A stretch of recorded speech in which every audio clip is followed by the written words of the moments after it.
Vamos lá, então vamos começar com o plano.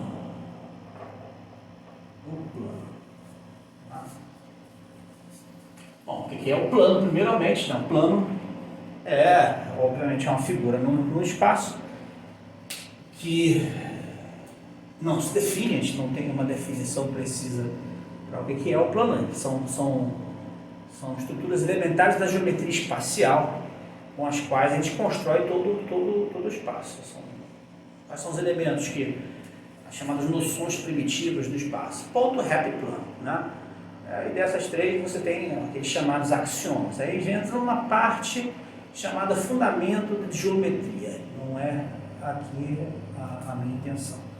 O que nós vamos fazer é, a partir das determinações do plano, né, que são dados lá na geometria, na fundamentação da geometria euclidiana, da axiomática dada por Euclides, tá?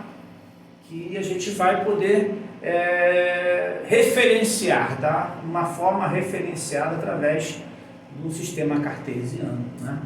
E aí você obtém as chamadas equações do plano. E isso tudo é a partir dessas determinações. Então, existem algumas determinações para plano já conhecidas por vocês, eu acredito que sim, tá? Então, quais são essas determinações? Da geometria plana.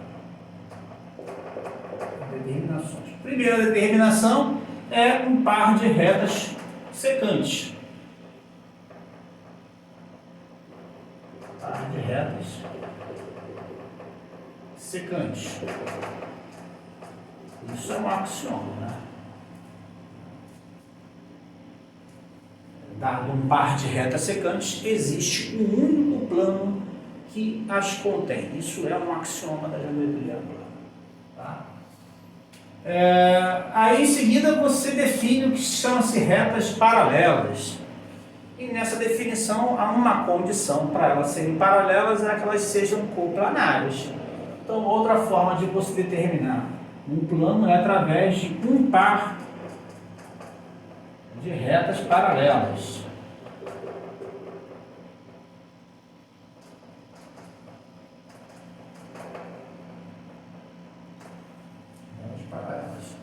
E tem outras duas determinações que na realidade são equivalentes a essas, que são três pontos não alinhados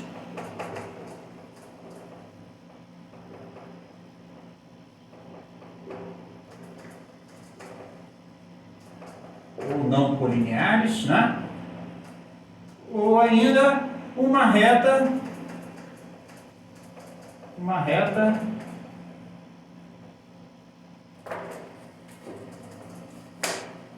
e um ponto fora dela.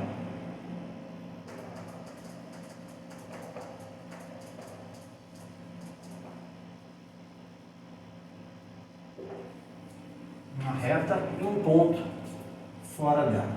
Tá? Essas são as quatro maneiras já conhecidas de determinar um plano vindas da geometria plana. Tá? Obviamente, na geometria analítica, né, a gente não vai ainda ter, né, antes de falar de planos, eu não falei de retas, né? E aqui são duas determinações em que utilizamos retas. Retas para determinar um plano sem sequer ter falado de retas. Então, a nossa história ela se desenvolve de uma forma um pouco invertida do que se acontece na geometria euclidiana comum, plana, que vocês estudam. Tá? Aqui a gente vai dar um tratamento vetorial. E nesse tratamento vetorial,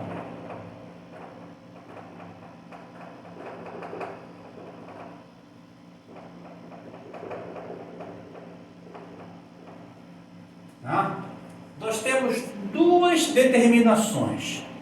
A primeira determinação de um plano é dada por duas direções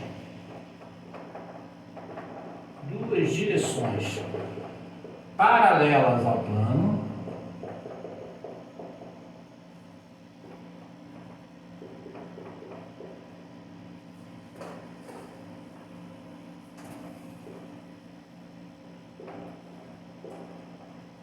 duas direções paralelas a um plano e um ponto do plano.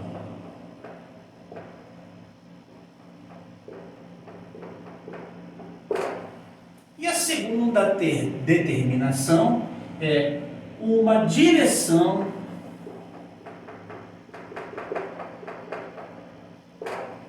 ortogonal ao plano ou perpendicular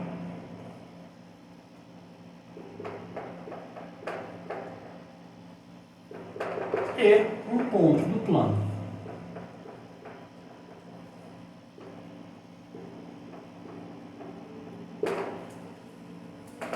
Aí vocês vão falar assim, mas professor, como é que a gente vai identificar uma orientação que seja ortogonal a um plano?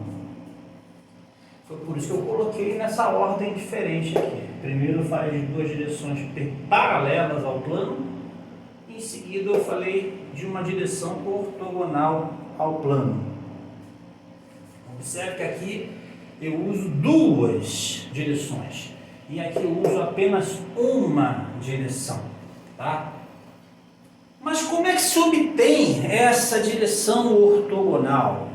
Você pensar numa direção paralela a um plano é o mesmo conceito de você pensar em duas retas secantes, né? Que determinam o plano. Essas duas retas secantes nos dão duas direções. Essas direções seguem paralelamente ao plano que eu estou solicitando, né? E o ponto, obviamente, que pertence ao plano, que sempre aparece aqui, pode ser exatamente a interseção dessas duas retas ou qualquer um ponto que pertença a uma dessas retas que forem apresentadas. Ok? Então, você pode falar um pouco da definição de reta secante? Que eu não estou me lembrando. Definição de reta secante? É isso? Retas secantes são retas que têm um ponto em comum, né? São retas que se encontram, só isso. Só isso. Ok? Retas paralelas é que tem uma certa nuancezinha aí que a gente às vezes esquece, tá? Eu não esqueço, mas é muito comum as pessoas esquecerem, tá? Qual é a definição de retas paralelas? O que vocês acham? E o que são retas paralelas?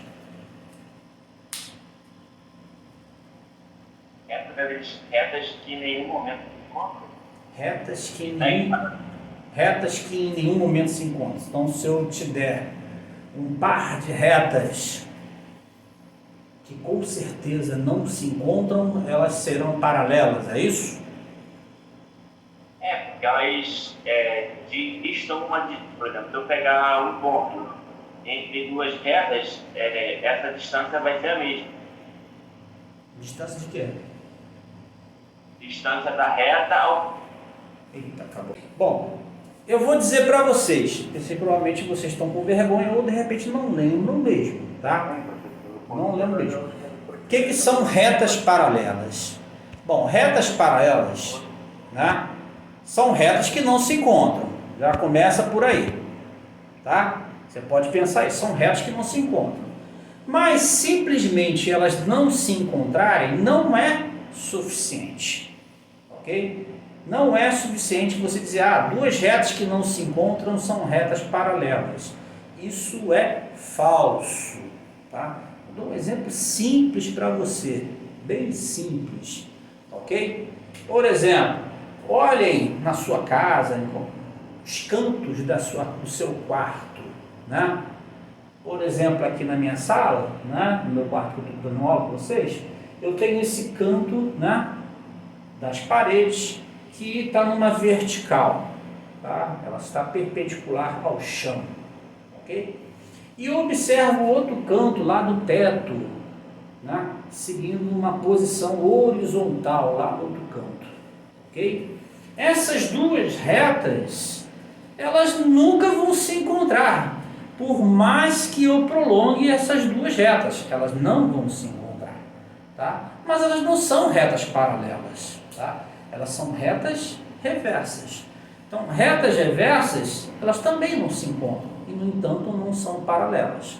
Tá? Qual é a diferença de retas reversas para retas paralelas? A diferença é que retas paralelas são coplanares. E aí que entra a determinação de plano por reta paralela. Então, que foi exatamente aqui, ó, retas paralelas, né, elas determinam plano. Então, para que duas retas sejam paralelas, elas inicialmente determinam um plano, formam um plano e não se encontram. Pronto, essa é a definição. Ok? Essa questão de perpendicularidade, de distância de uma reta em relação à outra, é uma consequência, é um teorema, tá? É um resultado que você vai utilizar de outros resultados para se obter isso, tá? Para se obter essa resposta. Então, para retas serem paralelas, elas precisam estar no mesmo plano, não é isso? Isso, elas precisam estar no mesmo plano e não se encontrarem. Essa é a definição, ok? Muito bem. Então, voltando para cá, né? Falando do tratamento vetorial, hoje a gente vai determinar a determinação do plano através de vetores. E uma determinação é dar duas direções a um ponto que lhe pertence, e outra é dar uma direção ortogonal. Essa direção ortogonal você obtém a partir das duas direções paralelas. Porque quando você tem duas direções, o produto vetorial dessas duas direções, ela é perpendicular às direções dadas. Então, se eu tenho lá, vou fazer uma figura aqui para vocês compreenderem, tá? Se eu tenho um plano e eu tenho duas direções paralelas ao plano, tá aqui, uma direção U e uma direção V. São direções paralelas ao plano alfa aqui, tá? Se eu tomo o produto vetorial, né, desses dois vetores, essa direção acaba sendo perpendicular, ortogonal, ao plano alfa. Então, a partir de duas direções paralelas, eu obtenho uma única direção ortogonal ao plano. Então, na realidade, as duas coisas são equivalentes. Tá? São bem equivalentes. E aí você obtém um plano a partir dessas duas condições. Tá? Então a gente vai seguir essas duas condições e a partir disso a gente vai construir as equações dos planos. Tá? Essa direção que a gente chama de direção perpendicular ao plano, ela é chamada de direção de vetor normal. Vetor normal ao plano. É um vetor muito importante, que facilita muito a nossa vida, vocês vão ver. Vetor normal do plano.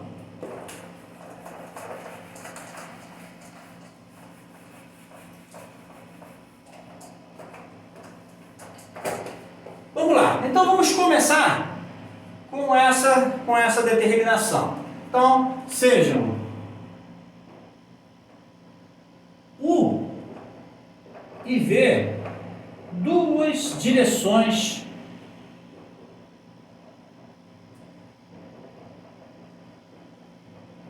paralelas ao plano alfa,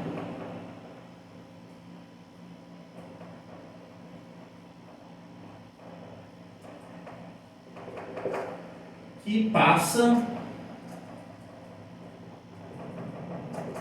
pelo ponto A. Ok? Bom, vamos dar coordenadas para essas coisas. Digamos que U ele tem coordenadas L1, N1, N1.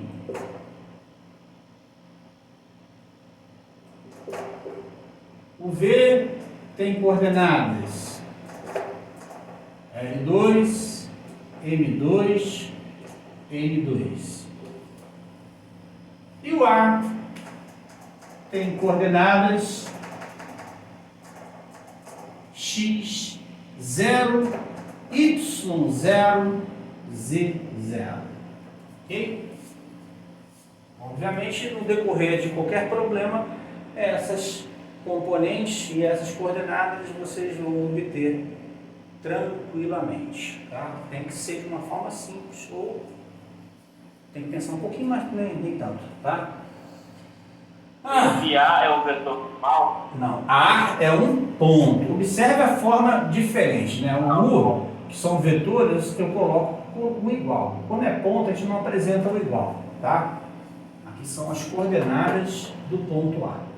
E aqui são dois vetores, U e V. Muito bem.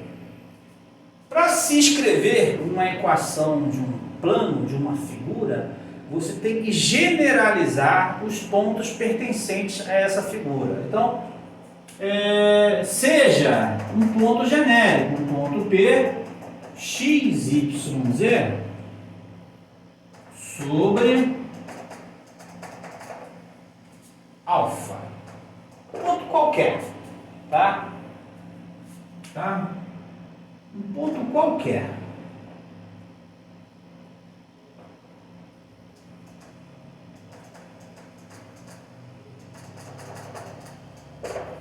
Ponto qualquer. Tá aí.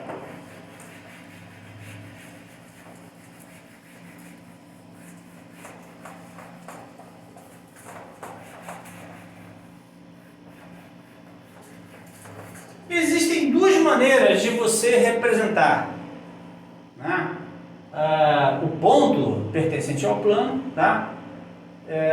Uma forma simples, rápida, né? E uma forma um pouquinho mais delongada de você chegar a outra forma, tá? Porém, aquele que tem a forma rápida, simples de se chegar, ao se aplicar, ela se torna um pouco mais complicada do que a outra, que você levou um pouquinho mais de tempo para resolver e se chegar àquela expressão, tá? Então, são dois tipos de equações. Você tem uma chamada equações paramétricas,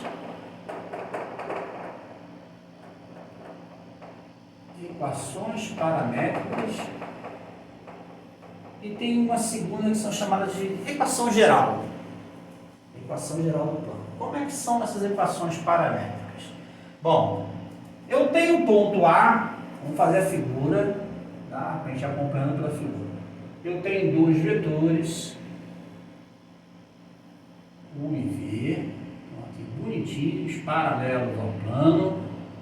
Eu tenho um ponto que eu posso colocar esse ponto A aqui como sendo a origem dos dois vetores, não tem nenhum problema. E eu tenho um ponto genérico, um ponto P, sobre o plano alfa. Ok? Com o ponto A e o ponto P, eu formo um terceiro vetor, tá? O vetor AP. E quem será esse vetor AP? É o vetor P menos A, né? Fazendo a conta abusivamente seria isso, P menos A. E P menos A vai ser o quê? Vai ser x menos x0, y menos y0, z menos z0. Tá? Mas observe que esses três vetores, eles estão no mesmo plano, tá? Isso significa que esse vetor AP, ele pode ser escrito como uma combinação linear desses dois vetores U e V. Ou seja, AP é gerado por U e V. E o que significa isso? Significa que existem dois escalares, T1 e T2, reais, tais que o vetor AP ele vai ser escrito como sendo T1 multiplicado pelo vetor U mais T2 multiplicado pelo vetor V. Como é que eu faço essa conta? Eu pego as coordenadas do vetor U e multiplico pelo T1. Como é que eu faço essa conta? Eu pego as coordenadas do vetor V e multiplico pelo T2. Né? Isso aqui vai me dar o quê? Vamos escrever logo aqui. Vai ficar T1, L1, T1, M1, T1, N1, mais T2, L2, T2, M2, T2, N2. E o AP, naturalmente, já está aqui, que é isso aqui. Como é que eu faço para somar dois vetores? Eu somo componente com componente, né? Então, isso somado com isso, somado com isso, somado com isso. Que vai dar um vetor só. E esse vetor único tem que ser igual a quem? Ao AP. Mas o AP já é isso aqui. Então, se você fizer as comparações devidas, você chega à conclusão de que x menos x0 vai ter que ser igual a quem? A T1, L1 mais T2, L2. O y menos y0 vai ser igual a T1, N1 mais T2, N2. E que o z menos z0 vai ser T1, N1 mais T2, N2.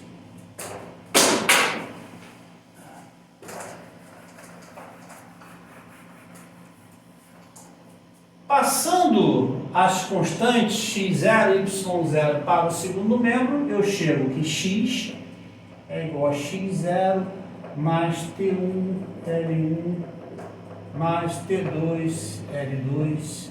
O y vai ser quem? y0 mais T1, N1 mais T2, N2. O z vai ser igual a z0 mais T1, N1 mais T2, N2. Essas são as chamadas equações paramétricas do plano. Vamos a um exemplo. O exemplo é mais direto do que essa história toda. Então, formar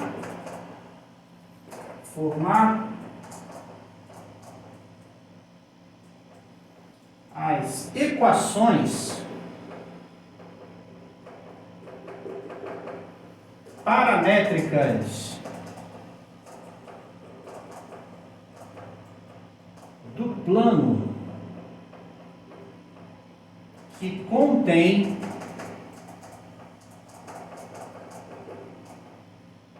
os pontos A, vou botar aqui 3, menos 1, 0, B, 5,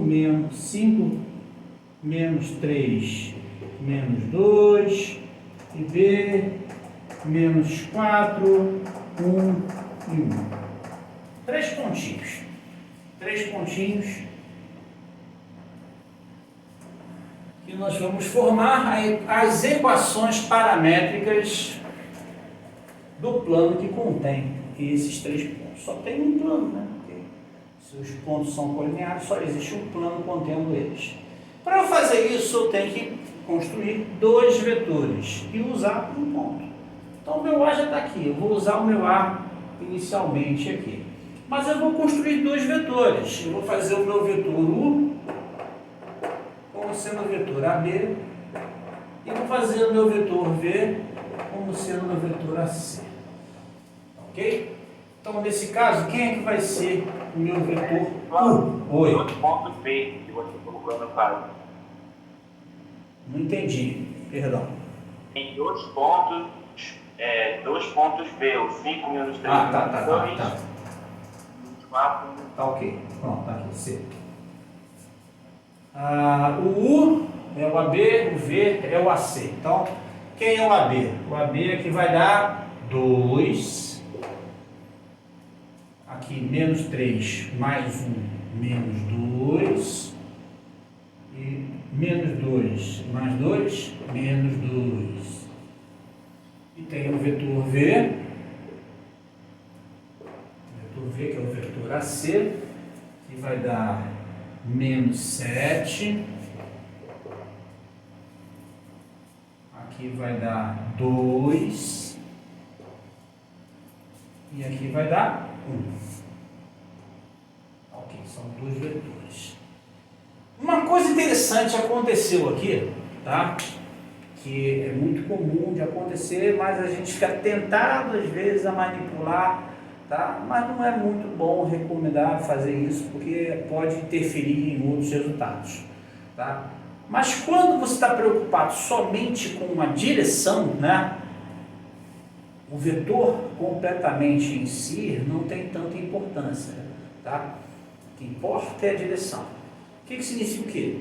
Que o sentido dele não interfere no formato da equação, tá? E que a norma dele também não interfere, tá? Então, por exemplo, eu poderia pegar um vetor, qualquer um que seja paralelo a esse ou a esse, o resultado vai ser o mesmo, tá? A minha equação será a mesma, tá? Em outras situações, isso pode interferir, tá? Pode gerar um certo cálculo a mais ou a menos, ou uma resposta diferente do que você pode pensar. Mas se for pensar em termos só de direção, não faz diferença. Então, por exemplo, aqui eu tenho 2 menos 2 e menos 2. Eu poderia simplificar, né? Não é bem simplificar, mas trocar esse vetor por um vetor menor com números mais simples. Poderia colocar 1 menos 1 menos 1, que a direção é a mesma, o tamanho é que é diferente. Mas, para não ter problema, deixa as coisas como estão, tá? Vou deixar 2 menos 2 menos 2, embora eu pudesse usar 1 menos 1 e menos 1, que o resultado seria o mesmo, em termos de equação, tá? Bem, já tem os 2 vetores, que são esses aqui, e tem um ponto. Agora é só escrever a equação. A gente simplesmente escreve a equação, as equações paramétricas. Está aqui do lado. Essa equaçãozinha do lado aqui, que a gente vai repetir, colocando os devidos valores. Então, como é que ficam as equações paramétricas? X, Y, Z.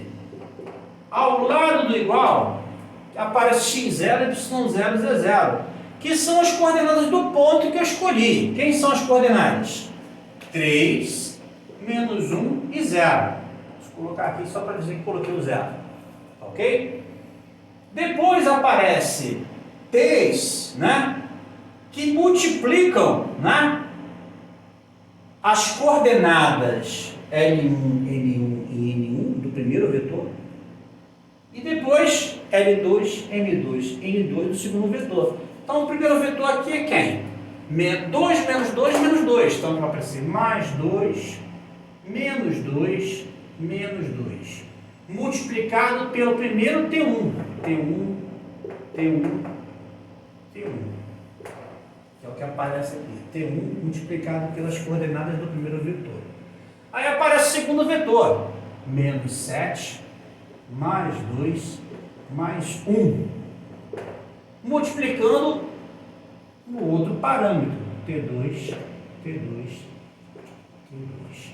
Isso aqui para todo T1 e T2 reais. O que significa isso? Se eu escolher valores para T1 e T2, eu vou estar encontrando pontos que são coplanares a esses 3 pontos, ou seja, pontos que estão no mesmo ponto, plano que contém esses 3 pontos. Então, você formar pontos novos é muito simples. Basta você escolher valores para T1 e para T2, tá? Então, por exemplo, você colocar T1 e T2 T1 e T2 iguais a zero, por exemplo, você vai encontrar quem? Vai encontrar o ponto A. Né? Se você usar T1 igual a 1 e T2 igual a zero, você vai encontrar um outro ponto. Que ponto será esse? O que vocês acham? Se eu fizer T1 igual a 1 e T2 igual a zero, que ponto você acha que vai aparecer? Quero ver quem é. Ponto B. Vai ser o quê? O ponto B, 5 menos 15, 2. Isso, vai aparecer o ponto B. Se eu fizer T1 igual a 1 e T2 igual a zero, aparece o ponto B. Se eu fizer T1 igual a zero e T2 igual a 1, vai aparecer quem? O ponto C. O ponto C. 4. Tá? Então, 0, 1 e 1, né? 0, 0, 0, 1 e 1, 0 formam os 3 pontos que aparecem aqui. Tá? Agora, se eu pego valores diferentes desses, obviamente vai aparecer pontos totalmente diferentes desses que aparecem aqui. Tá ok? Porque na realidade... Por conta daquela definição inicial de IJK, 100, 101 e 001 não tem nada a ver. Não tem nada a ver, tá? Por cada forma que foi construída. Por exemplo, se eu tivesse modificado aqui, lembra que eu falei? Se eu tivesse modificado aqui, colocado 1 menos 1 em 1, aqui, em vez de 2 menos 2, 2, o meu T1 já não seria mais 1. Teria que ser igual a quanto? Se eu tivesse alterado aqui e colocasse 1 menos 1 e menos 1, o meu T1 não seria mais o 1. Para achar o B, teria que ser igual a 2. Porque aquilo que eu dividi aqui vai aparecer aqui multiplicando. Tá? Entendeu? Então altera o parâmetro. Tá? Cada vez que eu vou fazendo alterações nos vetores, eu obtenho equações novas, mas para o mesmo plano. Obviamente, o que vai modificar são os parâmetros que definem cada ponto, é só isso. Mas os pontos são os mesmos, não tem diferença em relação estrutural, é o mesmo plano. Tá? Muito bem. Montar um ponto é simples, agora o contrário. O contrário. Se eu venho aqui e apresento um ponto D, 5 menos 15, vou botar menos 5 aqui, e 3. E pergunto, ele pertence ao plano alfa? Como verificar realmente que isso vai acontecer? Se ele pertence ou não ao plano alfa? O que vocês fariam? Alguém me dá alguma ideia? Eu substituí um dos pontos lá para ver se dava os outros dois. Faria o quê? Substituía qualquer um dos pontos em uma das equações. Qualquer um dos pontos? Que pontos? Eu só estou vendo um ponto aqui. Porque você fala de pontos, é de coordenadas, não é isso? Botaria o 5 no lugar do X, o menos 15 no lugar do Y. Ah, então vamos lá. Vamos lá. Menos 5 no lugar do X.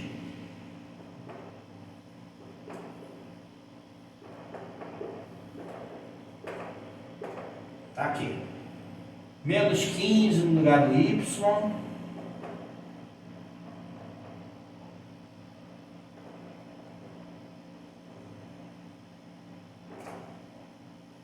E 3 no lugar do Z.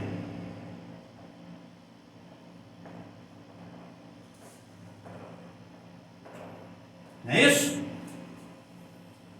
Aí dá um sistema doido aqui, né? Um sistema de 3 equações com 2 variáveis. 3 equações com 2 variáveis. E agora, como é que você resolve o sistema de 3 equações com 2 variáveis? Será que terá solução? Então, Substituição? Substitui o quê? Posso colocar tudo em uma variável T1, a terceira equação. Eu posso isolar o T2 e substituir nas outras.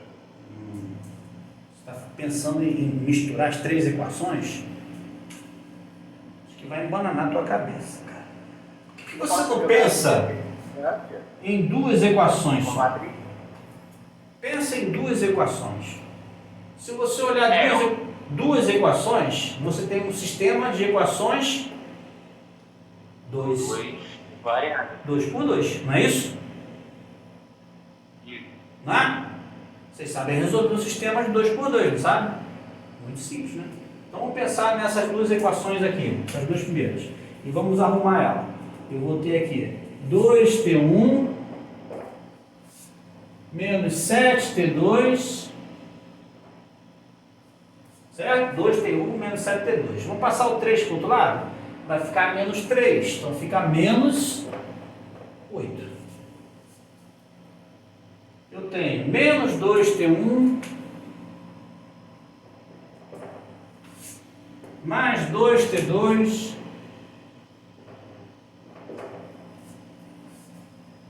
passar um menos 1 para o lado de lá, vai ficar mais 1, com menos 15 vai dar menos 14.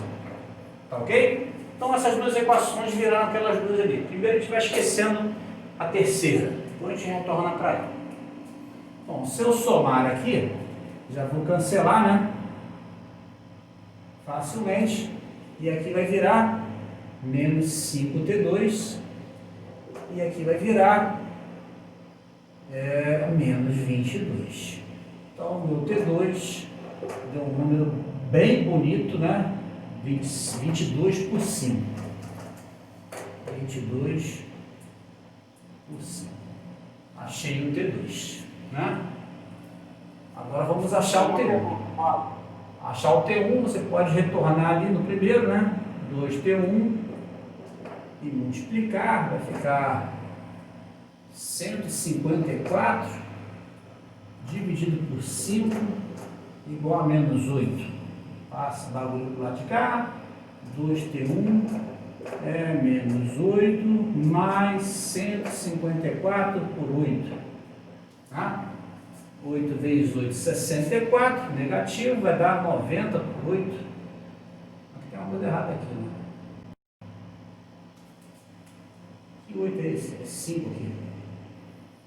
Estou ficando bêbado já. 5 vezes 8 menos 40, então fica 114 dividido por 5, né?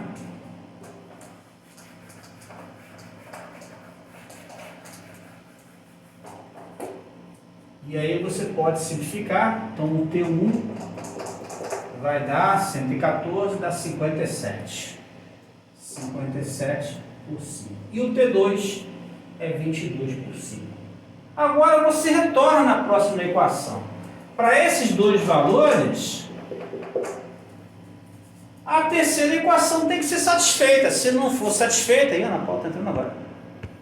Se a terceira equação não for satisfeita, significa que o ponto não pertence. Se for satisfeita, o ponto pertence. Então você vem aqui e retorna para cá. No lugar do T1 você coloca 57, então menos 2 vezes 57 por 5, né? Mais o T2, quem é o T2? 22 por 5, 2 vezes 57 dá 114, né? 114 mais 22, 114 menos 22, dá quanto isso aqui? Dá 2, aqui sobra 9, né? 92, então fica 92 por 5. E é claro que 92 por 5 está longe de ser igual a 3, né? Está longe de ser igual a 3. Então significa que esse ponto, ele não pertence. Tá? Para pertencer, a terceira e última equação também deveria ser satisfeita. Porque a única solução para as duas primeiras equações é o ponto de T1 e T2 igual a esse. Então, se só tem uma solução lá em cima e essa solução lá de cima não satisfaz a de baixo, então o nosso sistema não tem solução. Se não tem solução, o ponto não pertence. Ok? Então me serve para você verificar que um ponto pertence a esse plano, dá um trabalhinho legal. Não é difícil, mas dá um trabalhinho. Tá? Muito bem. Bom, gente, eu vou deixar a próxima equação para a próxima aula, porque já se estendeu demais. Já vamos para a terceira reunião, assim também não dá, né? 3